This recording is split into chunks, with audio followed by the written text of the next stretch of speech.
Hi everyone, welcome to Launch Tabletop. This is Eris. Today we're looking at how to add components to a project in Launch Lab. So once you've logged into your Launch Lab account, you can go to your projects window, which is in the My Projects section, and click on any projects that you've already created. If it has components, they will show. This one doesn't. We haven't added any yet. So here we go. How to add a component is just simply click Add a Component. Here you can see the list of all the available components that Launch Lab has on offer. For this game, Mr. Fancy Pants, I'm just going to make it a simple card game. So what we need to do is we need to add a container, so a box. We have a few options here. We've got a standard game box, a tuck box, a deck box, or a mint tin. For this one, I'm going to use a tuck box. So you simply click on tuck box and then it will bring up its options.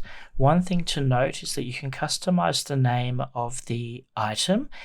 You don't have to customize it, but every single component that you have in your project has to have a unique name. So if you have 2 decks of cards, or you've got multiple tokens, multiple punch boards, anything that's there's more than one of, and you want to have more than one version of it in your game in the project, then you'll need to customize the names so that they are all unique. And you just type in the text box here and change that. And I've just added a 1, but you can totally rename it whatever you want. Now for this game, I know there's only going to be 1 tuck box, so I don't need to rename it. So that's that. So now we go to picking the size of cards that we want the box to fit in. And basically it's just a choice of these 3 options: bridge, poker, or tarot. I'm going to pick poker because I'd like poker sized cards for this game. Now we can click to suit card stock. So this is the thickness of the cards that are in the game. Now we offer our cards in 2 sorts, a 300 GSM white core and a 350 GSM white core. The 350 is just a bit thicker and sturdier, but I think I'm going to stick with the standard ones for this one. I don't need the extra thickness. Now we pick our card count. So I'm going to go with 54 because I think that'll be a good number for this totally original and unique game. By that I mean it doesn't exist, it's fake. So now I will select texture. You can choose to have it smooth or linen. Linen is just a pattern or a embossing sort of effect that's added on, and it can really elevate the appeal of your cards or your box.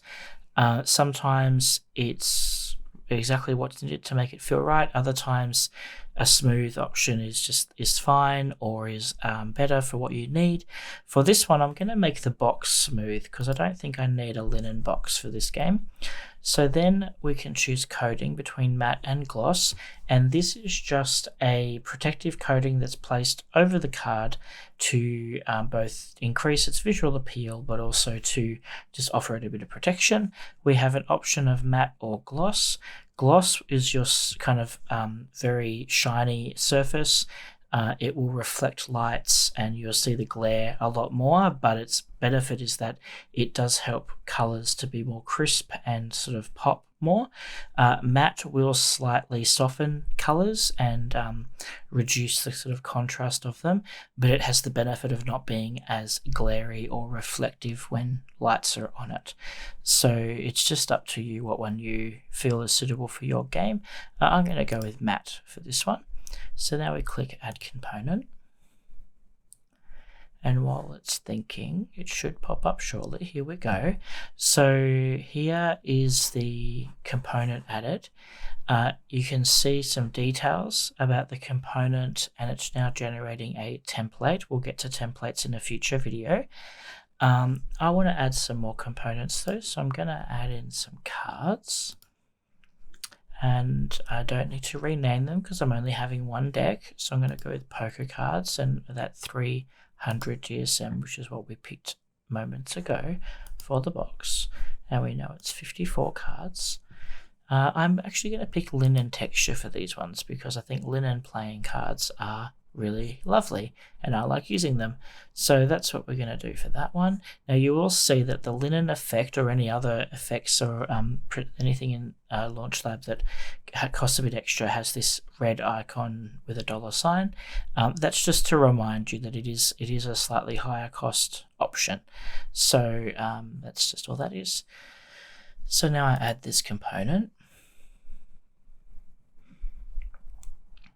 That's looking good. We've got a box and we've got some cards, but I think I need to have a rule sheet. So I'm going to go here and I'm going to look in the rule sheets, and here we go. Here's a rule sheet for tuck box. So I'm going to pick that. Again, I don't need to rename it because I've only got one of them, but if I did want to have a couple of rule sheets, you might have 2 different languages that you want to support, or any other reason why you might want to have more than one. You would need to change or customize the name so that they are all unique names. So we want a poker size one. Now, I think the rules for this game are going to be pretty simple, and obviously I'm making up this game as we go. It doesn't exist. So, and let's just pick this one. I think that's good. I only need 1 copy of it in the box, so that's fine. So I will click Add Component. I've just picked, I should have clarified what I've picked. I've picked a multifold 3x3 panel, which is this one here. It's just basically a folded 1 sheet of paper that's folded to give you a grid of 3 boxes on one side and 3 boxes on the other. That's all that is. So go Add Component. And there we go. We've got our components added. Now, like I said, templates, we will talk about it later on in a future video. So for now, that's sufficient. But one thing that I just want to highlight is you might have been working on putting together your game and something's changed. So either the number of cards has changed, or maybe like in this pretend situation, I might have realized, oh, actually my rules don't fit on a single sheet like that. I've got too many, or I want to include some other information I hadn't thought of. So what I can do is I can click on Edit, and then come in and then select whatever I want. So I might switch it to an 8-page saddle stitch. Now saddle stitch just means stapled, and so the 8 pages, it means this is a booklet. So this is an 8-page booklet basically. So then I'll click Update Component. There we go.